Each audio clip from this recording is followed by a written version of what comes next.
Hello everyone. मैं मिथुन सिंह स्वागत करता हूं आप सभी का। आशा करता हूं आप सभी बहुत अच्छे होंगे। करंट अफेयर्स की ये क्लास है जो कि पिछले 6 महीने में जो भी चीज़ें घटित हुई है भारत और इंटरनेशनल में, वो सारी घटनाओं का जो है संकलन इस वीडियो में आपको मिल जाएगा। अगर आपको इसका पार्ट 2 चाहिए होगा ना, तो नीचे कमेंट करके आप लोग ज़रूर पार्ट 2 लिखिएगा। इसमें हम लोग टॉप 50 क्वेश्चंस को लेंगे, इसके बाद 50-50 ऐसे सो ऑन हम लोग वीडियो बनाएंगे। तो नीचे कमेंट करके अगर आप पार्ट 2 लिखते हो, आपको अगर ये पसंद आता है तो हम लोग इस पर बात करेंगे और आगे जो भी बन पड़ता है वो देखेंगे। पहला क्वेश्चन आपके सामने ये रहा, in which city is the G20 foreign minister meeting being held. आपको बताना है उस जगह का नाम जहाँ पे फॉरेन मिनिस्टर की मीटिंग हुई थी। मुंबई में हुई थी, कोलकाता में, दिल्ली में या फिर गोवा में। तो देखिए इसका जो करेक्ट आंसर है, इंडिया की राजधानी, इंडिया की कैपिटल जो कि कहाँ है, न्यू दिल्ली में। वहाँ पे अलग अलग जो G20 के फॉरेन मिनिस्टर हैं, हर देश के अलग अलग फॉरेन मिनिस्टर का बैठक हुई और वहाँ पे एजेंडा सेट हुआ। यहाँ से आप देख पाओगे, वेट मैं आपको दिखा देता हूँ, ये देखो अलग अलग कंट्री के फॉरेन मिनिस्टर आए और उन्होंने जो है एजेंडा सेट किया कि हम लोग इस मीटिंग में डिस्कस क्या करेंगे, बातें क्या होगी, उसके बारे में यहाँ पे बात की गई है। चलिए आगे बढ़ते हैं अगले क्वेश्चन की ओर। एप्पल ने हाल में ही जो है अपना पहला स्टोर लॉन्च किया है इंडिया के कौन से शहर में। यहाँ से आप फोटो देख पाओगे, इंडिया में लॉन्च हो चुकी है पहला एप्पल का स्टोर। आपको बताना है उस सिटी का नाम। तो देखिए चेन्नई, न्यू दिल्ली, कोलकाता या मुंबई में। तो देखिए इसका जो करेक्ट आंसर है दोस्तों, वो हो जाएगा मुंबई में। जी हाँ, महाराष्ट्र की कैपिटल मुंबई, और मुंबई में ये आपको स्टोर दिख जाएगा। यहाँ से मैं कुछ और फोटो आपको दिखा देता हूँ। ये देखिए एप्पल के सीईओ कौन है, टिम कुक। ये भी याद रखिएगा, एग्जाम में ये भी पूछा जा सकता है। और एप्पल बहुत फेमस कंपनी है, तो ऐसे में सीईओ का नाम तो जानना बनता है। आगे बढ़ेंगे अगले क्वेश्चन की ओर। एज पर IMF, देखिए IMF यानी कि इंटरनेशनल मॉनेटरी फंड, ठीक है। आपको नीचे कमेंट करके बताना है IMF का मुख्यालय, जो इसकी मुख्यालय है वो कहाँ है, हेडक्वार्टर कहाँ है, वो आप नीचे कमेंट करके बताइएगा। हेडक्वार्टर के जो चीफ हैं, इन्होंने कहा है कि वो कौन सी कंट्री है जो कंट्रीब्यूट करेगी 15%, यानी कि पूरा ऑल ओवर ग्लोबल जो ग्रोथ है ना, उसमें 15% सिर्फ अकेले ये कंट्री कंट्रीब्यूट करने वाली है। उस कंट्री का नाम, अगर आप चाइना सोच रहे हो तो बिल्कुल गलत हो, ब्राज़ील सोच रहे हो तो भी गलत है, जापान भी गलत है। इसका करेक्ट आंसर है इंडिया। जी हाँ, इन्होंने कहा कि इंडिया के पास इतनी अभी जो शाइनिंग, यहाँ पे मैं आपको एग्जैक्ट जो है आपको समझा देता हूँ, ब्राइट स्पॉट है यहाँ पे, और इंडिया जो है कंट्रीब्यूट करेगा 15%। आपको पता होना चाहिए बहुत सारे यूरोपियन कंट्री में एज ऑफ नाउ वहाँ पे रिसेशन का समय चल रहा है, लेकिन इंडिया अभी बहुत अच्छे से ग्रोथ कर पा रहा है। फिलहाल अगले क्वेश्चन की ओर हम लोग बढ़ते हैं। Which country targeted Iran's oil and petrochemical sales with a new record of a sanction. देखिए आपको पता ही है कि दुनिया में एक ही कंट्री है जो चौधरी बनने की बहुत चौड़ में रहता है। एक्चुअली टू बी प्रिसाइज दो कंट्रियां हैं, एक है चाइना, दूसरा है अमेरिका। अमेरिका की दादागिरी शुरू से रही है। अमेरिका जिसे पसंद नहीं करता है, बहुत सारे सैंक्शन हिट कर देता है। आपको जानकर आश्चर्य होगा कि इंडिया पर भी इन्होंने सैंक्शन जो है लगाए थे। और कब लगाया था, जब हम लोगों ने परमाणु बम का परीक्षण कर लिया था। तो फिलहाल इसका राइट आंसर क्या हो जाएगा, USA, United state of America, जिन्होंने जो है ईरान के ऑयल और पेट्रोकेमिकल पे सैंक्शन लगा दिया कि कोई भी कंट्री इन प्रोडक्ट को खरीद नहीं सकती है। चलिए आगे बढ़ते हैं अगले क्वेश्चन की ओर। आपको बताना है India has signed an MOU, यानी कि मेमोरेंडम ऑफ अंडरस्टैंडिंग जो है इंडिया ने साइन करी है, उस कंट्री का नाम आपको बताना है। अब किस टॉपिक पे इंडिया ने साइन करी है, तो देखिए सेमीकंडक्टर सप्लाई चेन और इनोवेशन पार्टनरशिप पे। तो मैंने कहा ना, अभी जो है ना इंडिया और अमेरिका बहुत एक दूसरे के साथ जो है इंगेज हो रहे हैं। बहुत अच्छी चीज़ें जो है इन दोनों कंट्री के बीच में हो रही है। हम लोग जो है डिफेंस के मामले में भी आगे बढ़ रहे हैं। बहुत सारे टेक्निकल टेक्नोलॉजी शेयरिंग है, बना कुछ डिफेंस मैकेनिज्म को बनाने की, तो वो भी जो है अमेरिका शेयर कर रहा है इंडिया के साथ। तो फिलहाल इसका राइट आंसर क्या हो जाएगा, USA, United state of America जो है अभी इंडिया के साथ दोस्ती बढ़ा रहा है। इसका रीज़न क्या है ना, आपको पता ही होगा कि चाइना जो है ना बहुत आगे बढ़ रहा है, और बहुत जल्द तो नहीं बट 5-10 सालों में ये यूएसए को ओवरटेक कर लेगा। तो ऐसे में चाइना को काउंटर करने के लिए इंडिया को यूएसए सपोर्ट कर रहा है। चलिए आगे बढ़ते हैं अगले क्वेश्चन की ओर। नेक्स्ट क्वेश्चन आपके सामने ये रहा, अल मोहेद अल हिंदी 23। ये जो है एक एक्सरसाइज था, यानी कि दो अलग अलग कंट्री के बीच में एक्सरसाइज होते रहते हैं। तो आपको बताना है इंडिया ने किस कंट्री के साथ ये एक्सरसाइज करा है, यूएई के साथ, सऊदी अरेबिया के साथ, कतर के साथ, ओमान के साथ। तो देखिए मैं ना आगे बढ़ूं उससे पहले आप लोगों के लिए एक छोटा सा काम दिए जाता हूं, देखना चाहता हूं कितने लोग सच में डेडिकेटेड होकर काम कर रहे हैं आने वाले एग्जाम को क्रैक करने की मनसा के साथ। यूएई का कैपिटल आप नीचे बताइएगा, साथ में करेंसी भी लिख दीजिएगा। सऊदी अरेबिया के करेंसी और कैपिटल सेम। कतर की बात भी कर लेते हैं और ओमान की भी। देखिए ये कंट्री बहुत अभी हाईलाइटेड है, तो ऐसे में इन कंट्री के करेंसी और कैपिटल को जरूर याद कर लें। अगर आप वहाँ के प्रेसिडेंट का नाम याद कर लेते हैं, एज ऑफ नाउ अधिकतर कंट्री में प्रेसिडेंट को ही सबसे ज़्यादा पावरफुल माना जाता है। इंडिया में प्राइम मिनिस्टर, पाकिस्तान में भी प्राइम मिनिस्टर, बांग्लादेश में, एक्चुअली एशिया में आपको जो है चाइना को छोड़कर लगभग हर देश में प्राइम मिनिस्टर को ज़्यादा पावरफुल माना जाता है, तो वो जरूर याद कर लीजिए। फिलहाल आप देख लीजिए, हु हैज़ एक्वायर्ड, वो कौन सी कंपनी थी जिसने स्विट्जरलैंड के क्रेडिट स्विस बैंक को एक्वायर कर लिया है, उस ग्रुप का नाम आपको बताना है। देखिए ये बैंक जो है डूब रही थी, क्रेडिट स्विस, तो देखिए इसको रेस्क्यू किया है यूबीएस ग्रुप ने। यूबीएस ग्रुप ने कहा कि भैया तुमसे कुछ ना हो रहा, हम संभाल लेते हैं तुम्हें। और 3.2 बिलियन जो है ना, इन्होंने जो है 3.2 बिलियन लगाया ताकि क्रेडिट स्विस को जो है बचाया जा सके। ठीक है, चलिए आगे बढ़ते हैं। इंटरनेशनल मॉनेटरी फंड यानी कि आईएमएफ, जिसका मैंने आपको मुख्यालय पूछा था, कमेंट करके नहीं बताया ना आपने, बता दो भाई, नीचे कमेंट कर लो आप। Delivered how many billion dollars of bail out packages to the financial crisis. देखिए श्रीलंका में आपको पता है कि यहाँ पे बहुत जो है प्रॉब्लम आ रही थी, बेल आउट पैकेज जो है इसे चाइना की ओर से लोन पे लोन दिए जा रहे थे, तो इससे बचने के लिए इंटरनेशनल मॉनेटरी फंड के पास जो है गया है। तो आईएमएफ ने कहा कि चलो ठीक है, कितने पैसे ये श्रीलंका को देने के लिए तैयार हो गया है, आपको बताना है। 10 बिलियन, 20 बिलियन, 3 मिलियन यूएसडी की बात हो रही है, यूनाइटेड स्टेट अमेरिका की जो डॉलर है उसकी बात हो रही है, 1 बिलियन। तो यहाँ से आप देख लो इसका आंसर 3 बिलियन डॉलर जो है ये देगा, और यहाँ से द ट्रिब्यून की ये जो खबर है वहाँ से आप देख सकते हो। चलिए आगे बढ़ते हैं। Recently which country announce a $75 billion plan for Indo Pacific. देखिए इंडो पैसिफिक को, ये जो इंडिया है यहाँ से आप देख पाओगे, इंडो पैसिफिक को जो है डेवलप करने के लिए कौन से देश ने ना 75 बिलियन डॉलर देने का प्रोग्राम बनाया है। अमेरिका ने, इंडिया ने, जापान ने या फिर चाइना ने। तो देखिए चाइना तो इंडो पैसिफिक टर्म को ही नहीं मानता, ये बोलता है ये एशिया पैसिफिक है। ये जो है इंडो पैसिफिक ना बोलकर एशिया पैसिफिक बोलता है, तो चाइना को आप पहले ही नहीं एलिमिनेट कर दो।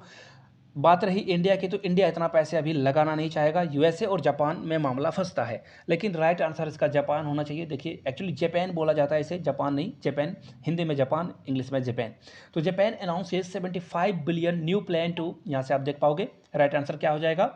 चाइना को काउंटर करने के लिए, देखिए चाइना को काउंटर करने के लिए जापान आगे आ रहा है, अमेरिका आगे आ रहा है, और भी कंट्रियां आगे आपको देखने को मिलेगी। फिलहाल आगे बढ़ेंगे। ऑर्डर ऑफ ऑस्ट्रेलिया एक अवार्ड है, आपको बताना है कि बायलैटरल टाइज को मजबूत करने के लिए कौन सी कंट्री ने ऑर्डर ऑफ ऑस्ट्रेलिया अवार्ड जो है भारत के एक बहुत ही ऊंचे व्यक्ति को दिया है। उनका नाम क्या है? गौतम अडानी, रतन टाटा, मुकेश अंबानी या नरेंद्र मोदी। अगर आप सोच रहे हो नरेंद्र मोदी जी को ये अवार्ड मिला है, बिल्कुल गलत। मुकेश अंबानी को मिला है, बिल्कुल गलत। गौतम अडानी को भी नहीं मिला है, रतन टाटा, जी हाँ, ऐसे एक शख्सियत जिनके बारे में जितना भी बोलो कम है, बहुत ही गजब की पर्सनैलिटी, इनके बारे में खोज कर आपको पढ़नी चाहिए। राइट आंसर क्या है? रतन टाटा। चलिए आगे बढ़ते हैं। अगर आपको इसकी पार्ट 2 चाहिए ना, तो नीचे कमेंट करके, मैंने बताया था नीचे कमेंट कर लीजिए पार्ट 2, तो 50 क्वेश्चन अलग से मैं ले आऊँगा आपसे। अगला क्वेश्चन ये रहा, वर्ल्ड टीबी डे कब ऑब्जर्व किया जाता है? हर साल ऑब्जर्व किया जाता है, आपको बताना है कि ये कब ऑब्जर्व किया जाता है। नाम बताना है आपको उस डेट का, 18 मार्च, 20 मार्च, 22 मार्च या 24 मार्च। तो देखिए इसका जो राइट आंसर है, यहाँ से आप देख पाओगे, वर्ल्ड टीबी डे जो है सेलिब्रेट किया जाता है 24 मार्च को। कब सेलिब्रेट किया जाता है? 24 मार्च को। राइट आंसर क्या हो जाएगा आपका? Option D. डी के साथ आपको आगे बढ़ना था। फिलहाल आगे बढ़ेंगे अगले क्वेश्चन की ओर। With which country has unified. देखिए यूपीआई की बात हो रही है, जो आप गूगल पे, फ़ोन पे, पेटीएम करते हो ना, यूपीआई के माध्यम से आप कर पाते हो ये पेमेंट। तो ये कनेक्टिविटी इंडिया किस कंट्री के साथ जो है करने वाला है? क्रॉस बॉर्डर ये कनेक्टिविटी होने वाली है। अगर इंडिया के लोग वहाँ जाएंगे तो वहाँ से ये काम कर सकते हैं। जापान, मलेशिया, सिंगापुर या फिर कतर। तो देखिए इसका जो करेक्ट आंसर है दोस्तों, आपको यहाँ से दिख जाएगा, इंडिया और सिंगापुर ने ये जो है, दोनों देश के बीच में सारी बातें हो चुकी है, और इंडिया और सिंगापुर ये इस मसले को, यूपीआई को आगे बढ़ाएंगे। और भी 14-15 कंट्री है जो कि इस मामले में बातचीत चल रही है, और जल्दी आपको न्यूज़ मिल जाएगा। Who has been elected as a first minister of Scotland. देखिए स्कॉटलैंड में ना फर्स्ट मिनिस्टर को ही प्राइम मिनिस्टर आप समझ लो, क्योंकि यहाँ पे जो है ब्रिटेन का दबदबा है। यहाँ पे जो है सबसे पावरफुल इंसान को फर्स्ट मिनिस्टर कहा जाता है। समझ ली बातें आपने। तो देखिए इसका जो राइट आंसर है वो है हमजा यूसुफ। आपको जानकर आश्चर्य होगा कि इंडियन ओरिजिन के लोग आगे बढ़ रहे हैं और ये पाकिस्तान ओरिजिन के हैं, और यहाँ से आप इनकी फ़ोटो भी देख पाओगे। ये स्कॉटलैंड के फर्स्ट मिनिस्टर बन चुके हैं। इनकी फ़ोटो भी ऑफिस जाते हुए फ़ोटो है। चलिए आगे बढ़ते हैं। Which country has recently join the global initiative. देखिए ग्लोबल इनिशिएटिव इन्होंने जो है लिया है, the agriculture innovation mission for climate, यानी कि क्लाइमेट को बचाने के लिए एग्रीकल्चरल इनोवेशन किस कंट्री ने लिया है। यहाँ से देख लो, पाकिस्तान, इजराइल, इंडिया या फिर मैक्सिको। तो इसका करेक्ट आंसर दोस्तों, इसका राइट आंसर क्या हो जाएगा, ऑप्शन सी इंडिया। क्या हो जाएगा, इंडिया। यहाँ से आप देख पाओगे यूएसए ने वेलकम किया है कि इंडिया जो है इस तरह के इनोवेटिव आइडिया को आगे लेकर जा रहा है। India recently signed a defence cooperation agreement, यानी कि हम लोगों ने जो है रक्षा के मामले में किस यूरोपियन कंट्री के साथ जो है एक डील साइन कर ली है। बेलारूस के साथ, रोमानिया के साथ, फिनलैंड के साथ, आइसलैंड के साथ। तो देखिए इसका जो करेक्ट आंसर है, देखिए बेलारूस के साथ तो हम लोग नहीं करने वाले हैं। इसका राइट आंसर हो जाएगा रोमानिया। हम लोग जो है अलग अलग यूरोपियन कंट्री के साथ भी टाई अप कर रहे हैं। बेलारूस देखिए एक्चुअली रसिया से बहुत इन्फ्लुएंस्ड है, और फिलहाल अभी के लिए जो आंसर है वो है ऑप्शन नंबर बी, रोमानिया। चलिए आगे बढ़ते हैं अगले क्वेश्चन की ओर। रिसेंटली तुर्की, देखिए इनका नाम टर्की का नाम बदलकर तुर्की रख दिया गया है। Recently Turkey approved the NATO membership of which country, किस कंट्री को इन्होंने अप्रूवल दे दी कि चलिए नाटो में शामिल हो जाइए। आगे बढ़े उससे पहले नाटो का फुल फॉर्म आपको बताना है, और इसका जो हेडक्वार्टर है वो भी आपको बताना है। देखिए नाटो में जितने भी सदस्य देश होते हैं ना, जैसे सपोज कर लो कि इंडिया को अगर इसमें शामिल होना हो तो इंडिया एप्लीकेशन डालेगा, तो जितने भी 31 मेंबर हैं, अभी अभी तो 32 हो गए हैं, तो ये 32 मेंबर सारे के सारे मेंबर एग्री होंगे तो ही नाटो की मेंबरशिप इंडिया को मिल पाएगी। खैर हम लोग नाटो को मानते नहीं और हम लोग शामिल होने वाले भी नहीं हैं। तो इसका आंसर देखिए फिनलैंड होना चाहिए। आपको यहाँ से मैं दिखा दूँ, फिनलैंड जो है अब ऑफिशियली जो है नाटो का मेंबर हो चला है। चलिए, और यूक्रेन और रसिया वॉर का मेन रीज़न यही नाटो था। यूक्रेन नाटो को ज्वाइन करना चाहता था, रसिया को उससे प्रॉब्लम थी कि भैया कैसे तुम ज्वाइन कर लोगे। चलिए आगे देख लेते हैं। Which country recently held a referendum. Referendum का मतलब होता है कि उस देश के लोगों से पूछा जाता है भैया आपको क्या चाहिए क्या नहीं चाहिए। भैया जेंडर बायस नहीं होगा, बहना से भी पूछा जाता है। तो देखिए न्यू कॉन्स्टिट्यूशन जो है अप्रैल 2023 में यहाँ पे लगाया गया है। तो किस कंट्री में ये रेफरेंडम हुआ है, श्रीलंका में, उज्बेकिस्तान में, अफगानिस्तान में या फिर पाकिस्तान में। तो देखिए इसका करेक्ट आंसर आप यहाँ से देख पाओगे। ये देखिए उज्बेकिस्तान हॉल्ड रेफरेंडम, और यहाँ पे इन्होंने नए संविधान को लेकर जो है रेफरेंडम करा ली है। राइट आंसर आपका क्या हो जाएगा, ऑप्शन बी, उज्बेकिस्तान के साथ आपको बढ़ना है। पेन पेपर पे इसे नोट डाउन जरूर करते जाना, काम में आपका आएगा। अगर आप हिंदी से पढ़ने वाले हो डोंट वरी, हिंदी में ही लिख डालो आप। विच country has become the 31st member of NATO. Actually मैंने अभी आपको 32 बता दिया था, ये 31st मेंबर बना है नाटो का। तो अभी मैंने आपको बताया फिनलैंड बना हुआ है, और हो सकता है कि आगे और भी कंट्री शामिल हो। तो फिलहाल एज ऑफ नाउ 31 मेंबर है, और इसका राइट आंसर क्या है, फिनलैंड 31st मेंबर बन गया है। Which Asian country has been elected to UN statistical commission for 4 year term. 4 साल के लिए स्टैटिकल कमीशन का पार्ट एक्चुअली किसे बनाया गया है, उस कंट्री का नाम क्या है, इंडिया है, श्रीलंका है, चाइना है या बांग्लादेश है। उस एशियन कंट्री का नाम आपको बताना है। तो प्राउड फील कीजिए, इंडिया को यूएन स्टैटिकल कमीशन का जो है चुन लिया गया है फिलहाल एज ऑफ नाउ। तो India is the right answer. याद रखिएगा, बहुत इंपॉर्टेंट डेवलपमेंट है। Which country conducted the military drill operation joint स्वाट। देखिए स्वाट का नाम है, इन्होंने जो है ताइवान के जो है चारों तरफ से घेर लिया था, और इन्होंने जो है एक ज्वाइंट ऑपरेशन मिलिट्री किया है। बताना है उस कंट्री का नाम। तो देखिए नॉर्थ कोरिया कर सकता है, यूएसए तो नहीं करेगा, जापान भी नहीं करेगा। तो राइट आंसर फिलहाल क्या है, चाइना। चाइना को बहुत तकलीफ हो रही है ताइवान से, और चाइना की जो सेना है PLA, इन्होंने ही ये सारे काम किए हैं। कहाँ पे, ताइवान में।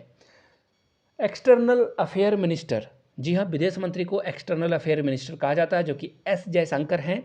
इन्होंने जो है युगांडा के अलावा कौन सी कंट्री को ये जो है विजिट करेंगे, बहुत इंपॉर्टेंट कंट्री है वो। तो इसका राइट आंसर देखिए मोजाम्बिक है। मोजाम्बिक को हम लोग युगांडा के बाद जो है एस जयशंकर के द्वारा विजिट किया जाएगा। हम दोनों के बीच में, इन दोनों देशों के बीच में कल्चरल टाई और भी जो अलग अलग तरह की चीज़ें हैं, मेमोरेंडम ऑफ अंडरस्टैंडिंग भी साइन हो सकता है। India, Japan and France have launched a common platform for financial assistance to which country. देखिए इंडिया, जापान और फ्रांस जो है मिलकर फाइनेंशियल असिस्टेंट यानी कि पैसे देकर जो है इसकी सपोर्ट करने वाले हैं, श्रीलंका की, यूक्रेन की, भूटान की या अफगानिस्तान की। तो देखिए एज ऑफ नाउ सबसे ज़्यादा प्रॉब्लम किसे हो रही है पैसे की?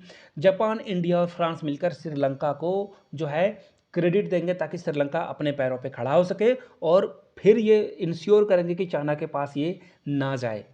यहाँ से देख लो, सूडान न्यूज़ में है बहुत दिनों से। आपको बताना है सूडान की कैपिटल क्या है। मैंने आपको बताया था ना, जो भी कंट्री बहुत ज़्यादा हाईलाइटेड है जैसे कि यूक्रेन हो, रसिया हो, बेलारूस हो, तो आपको इन कंट्री के कैपिटल को, करेंसी को याद कर लेना है। फिलहाल सूडान की कैपिटल क्या है? तो देखिए हरारे जिम्बाब्वे की है, तो आप इसे एलिमिनेट कर सकते हो। केप टाउन तो साउथ अफ्रीका का पार्ट है। अब देखिए अंगोला इसका राइट आंसर होना चाहिए। Let me sure. देखिए यहाँ से आप देख पाओगे, ये देखो Khartoum, sorry I am sorry, इसका राइट आंसर क्या हो जाएगा? ऑप्शन सी, खारतूम। सी के साथ आपको जाना था। चलिए आगे बढ़ेंगे नेक्स्ट क्वेश्चन की ओर।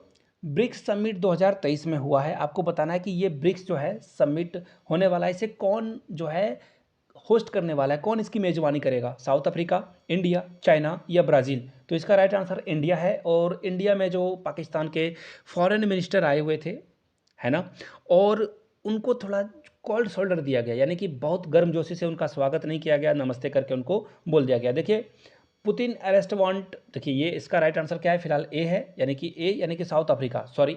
इसके बाद इंडिया में होने वाला है 24 में। तो देखिए साउथ अफ्रीका में जब ब्रिक्स का समिट होगा ना, तो सब ये बोल रहे थे कि पुतिन को अरेस्ट कर लिया जाएगा, लेकिन साउथ अफ्रीका ने कह दिया भैया हम ऐसा कुछ नहीं कर रहे हैं। चलिए आगे बढ़ते हैं। What is the currency used in Sudan? मैंने कहा ना, सूडान के बारे में और भी जो पॉपुलर कंट्री हैं जो कि न्यूज़ में हैं, उनके कैपिटल को, उनके करेंसी को याद करना बहुत ज़रूरी है।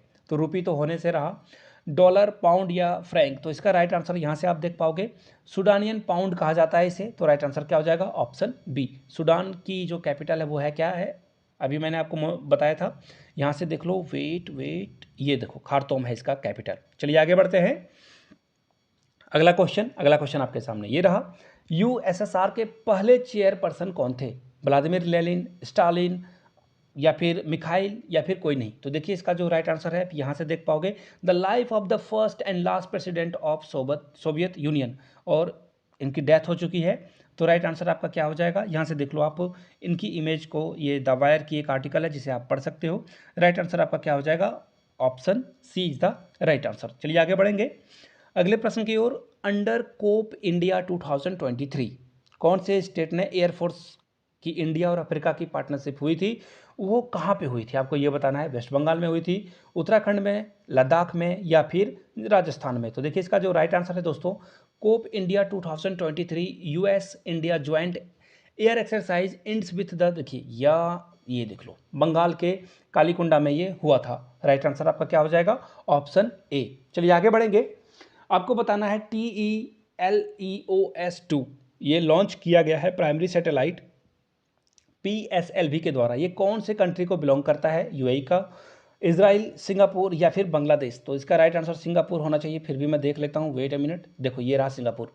देखो इसरो जो है ना, इसरो क्या कर रहा है, अभी अलग अलग कंट्री के सैटेलाइट को लॉन्च कर रहा है और पैसे बना रहा है ये। जी हाँ, हम लोग बहुत कम पैसे में जो है दूसरे कंट्री के सैटेलाइट को हम लोग लॉन्च कर रहे हैं, जिसके कारण हम लोग इसरो को बहुत सारा पैसा मिल रहा है। चलिए आगे बढ़ते हैं। Which country has achieved 38 rank?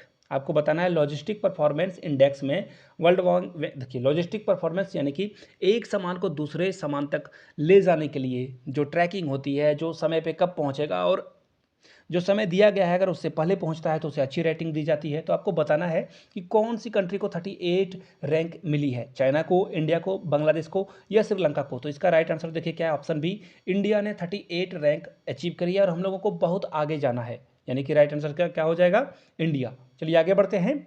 Which country has announce the explosion of over 20 German diplomats as? देखिए ये होगा और बहुत, देखो सीधी सीधी बात है ना, जियो पॉलिटिक्स में कोई किसी का दुश्मन नहीं है, कोई किसी का दोस्त नहीं है, कोई परमानेंट और टेम्पररी वाली बात वहाँ होती नहीं है। तो देखिए 20 जर्मन डिप्लोमेट्स को इन्होंने अपने कंट्री से भगा दिया। इसका नाम क्या है? रसिया। और रसिया सबसे ज़्यादा नेचुरल गैस जो है जर्मनी को ही बेच रहा था। तो देखिए जर्मनी में छटपटाहट आएगी और जर्मनी फिर से जो है रसिया के गोद में बैठेगा जाके। वो अभी नहीं हो रहा है बट होगा तो ज़रूर आज से 2-4 साल के बाद। तो फिलहाल रसिया के डिप्लोमेट्स को भगाया जर्मन ने। ऑस्ट्रेलिया, अब जो रसिया है इसने फिर से वही काम दोहराया और जर्मनी के डिप्लोमेट्स को अपने यहाँ से भगा दिया। चलिए आगे बढ़ते हैं। Which country launch the chat GPT rival giga chad AI chatbot. तो आपको बताना है चैट जीपीटी के खिलाफ जो है एक और चैट जीपीटी एआई चैटबॉट जो है किस कंट्री ने लॉन्च किया है। तो देखिए इसका राइट आंसर क्या है, यूएसए है, नॉर्थ कोरिया, रसिया या इजराइल। तो यहाँ से आप इसका आंसर देख पाओगे, रसिया ने ये काम कर दिया है कि भैया ये देख लो, ये हम लोगों ने जो है गीगा चैट जो है ऑन कर दिया है। चलिए आगे बढ़ते हैं, आगे अगले क्वेश्चन की ओर। What is the name of the mission launched by the India to evacuate its citizen from Sudan.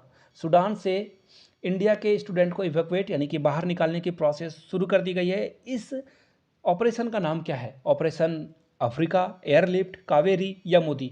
तो राइट आंसर होगा कावेरी। कावेरी, ऑपरेशन कावेरी के द्वारा जो है हम लोग इन जो भी हमारे देश में वहाँ फंसे हुए लोग हैं उनको निकालने की रवायत चल रही है। Which country will host the third in person quad summit, यानी कि इन पर्सन की बात हो रही है, सारे लोग एक दूसरे के साथ बैठेंगे और इसका राइट आंसर क्या होगा, ऑस्ट्रेलिया, इंडिया, यूएसए या कोई नहीं। तो देखिए ये होने वाला था बट ये हो नहीं पाया है अब। जी हाँ, अमेरिका ने इसे जो है कॉल अप कर दिया है फिलहाल के लिए। तो आपको आंसर बताना है इसका राइट आंसर क्या है, ऑस्ट्रेलिया है। जी हाँ, ऑस्ट्रेलिया ही इसका राइट आंसर है। लेकिन फिलहाल पीएम मोदी ऑस्ट्रेलिया के दौरे पे गए, भले क्वाड की समिट नहीं हो पाई, फिर भी इन्होंने जो है ऑस्ट्रेलिया पे जाकर थोड़ी सी जो है एकता दिखाने की कोशिश करी है। इंडिया ने चौगदा मोबाइल ऐप को बैन कर दिया है, समझ पा रहे हो। आपको बताना है कि ये टेररिस्ट को इन्फॉर्मेशन पहुंचा रहे थे। तो आपको बताना है कि किसे इन्फॉर्मेशन पहुंचा रहे थे, पाकिस्तान को, चाइना को, नॉर्थ कोरिया को या ईरान को। तो देखिए इसका जो राइट आंसर है दोस्तों, यहाँ से आप देख पाओगे, एक्चुअली नहीं है आंसर बट कोई बात नहीं, मैं आपको बता देता हूँ। ये जो 14 मोबाइल ऐप यूज बैन कर दिया गया है वो चाइना के ऐप थे। वो किन के ऐप थे, चाइना के ऐप थे। चलिए आगे बढ़ेंगे अगले क्वेश्चन की ओर। नेक्स्ट क्वेश्चन आपके सामने ये रहा। Who left Google to spread awareness about the rising threat of AI to society. किसने कहा कि एआई जो है ना जल्द ही इंसानों के लिए खतरा साबित होगा, ये आगे चलकर ऐसा हो सकता है। तो देखिए ये एआई के जनक थे, इन्होंने एआई के बारे में ही सबको बताया। देखिए एआई का गॉडफादर बताया गया है इनको। तो देखिए सॉरेस ब्रेन सही आंसर होना चाहिए। ये देखो यहाँ से आप इनकी फ़ोटो भी देख पाओगे, राइट आंसर ए है। और इन्होंने ही कहा कि भैया अब नहीं हो पाएगा और आगे जो है जितनी जितनी मशीन जो है ह्यूमन के लाइफ में इन्वॉल्व होगा और प्रॉब्लम आएगी। राइट आंसर ए होगा इसका। फिलहाल आगे बढ़ते हैं, अगला क्वेश्चन आपके सामने ये रहा। Inflation is measured on the basis of. आपको बताना है इन्फ्लेशन को किससे मापा जाता है, किस इंडेक्स के द्वारा मापा जाता है। ये कमेंट सेक्शन में आपको बताना है, आपका क्या इसमें लग रहा है कि इनमें से कौन सा आंसर होगा, नीचे कमेंट करके आप लोग बताइएगा।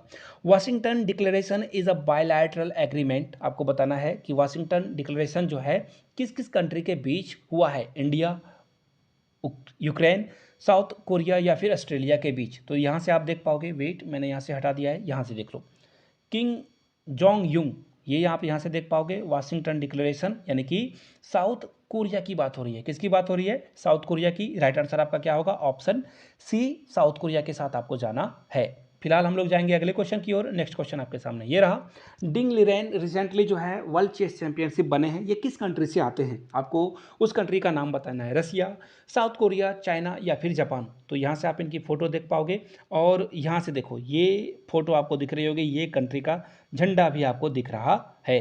अब आप समझ गए होंगे इसका राइट आंसर। नीचे इसका भी राइट आंसर आपको नीचे कमेंट करके बताना है। On which day is world press freedom day celebrated, यानी कि जो विश्व में पत्रकारिता के स्वतंत्रता दिवस के रूप में मनाया जाता है, वर्ल्ड फ्रीडम डे मनाया जाता है प्रेस के लिए, वो कौन सा डे है, 3 मई, 2 मई, 1 मई या 7 मई को। तो इसका भी आंसर आप लोग नीचे कमेंट करके बताइएगा। 49th G7 summit in Japan will held in which historical city. कौन से शहर में G7 की समिट की जाएगी, हिरोशिमा, क्योटो, ये जो टोक्यो है या फिर उसका। तो इसका राइट आंसर कहाँ है, यहाँ देख लो, हिरोशिमा में ये किया जाएगा और इसकी बहुत ही अच्छी वेबसाइट इन्होंने बना रखी है। राइट आंसर फिलहाल क्या हो जाएगा, Hiroshima, A is the right answer. 2 बम गिराए गए थे नागासाकी और हिरोशिमा पे, जिसका नाम क्या था आपको पता ही, लिटिल मैन और एक फैट मैन। 6 और 9 अगस्त को ये गिराया गया था। Which country is not a member of the G7। G7 का कौन मेंबर नहीं है, स्पेन, इटली, जर्मनी या फिर जापान। तो जापान में हो ही रहा है, तो राइट आंसर क्या हो जाएगा, यहाँ से देख लो, Canada, France, Germany, Italy, Japan, United Kingdom, USA. तो राइट आंसर क्या हो जाएगा यहाँ पे, Spain is the right answer. Spain जो है G7 का पार्ट नहीं है। जो सबसे बड़ी इकोनॉमी है G7, उसमें वही लोगों का समूह है ये। How many money Foxconn interconnected technology has laid out for the Telangana electronic facility. देखिए तेलंगाना में ये फैसिलिटी लगाने वाले हैं, आपको बताना है कितने मिलियन डॉलर की ये जो है यहाँ पे सप्लाई करने वाले हैं। 40 मिलियन, 450 मिलियन, 500 मिलियन या 3 बिलियन। तो इसका राइट आंसर कितना है, 500 मिलियन इंडिया फैक्ट्री में लगाने वाली है। कहाँ पे, तेलंगाना में। C is the right answer.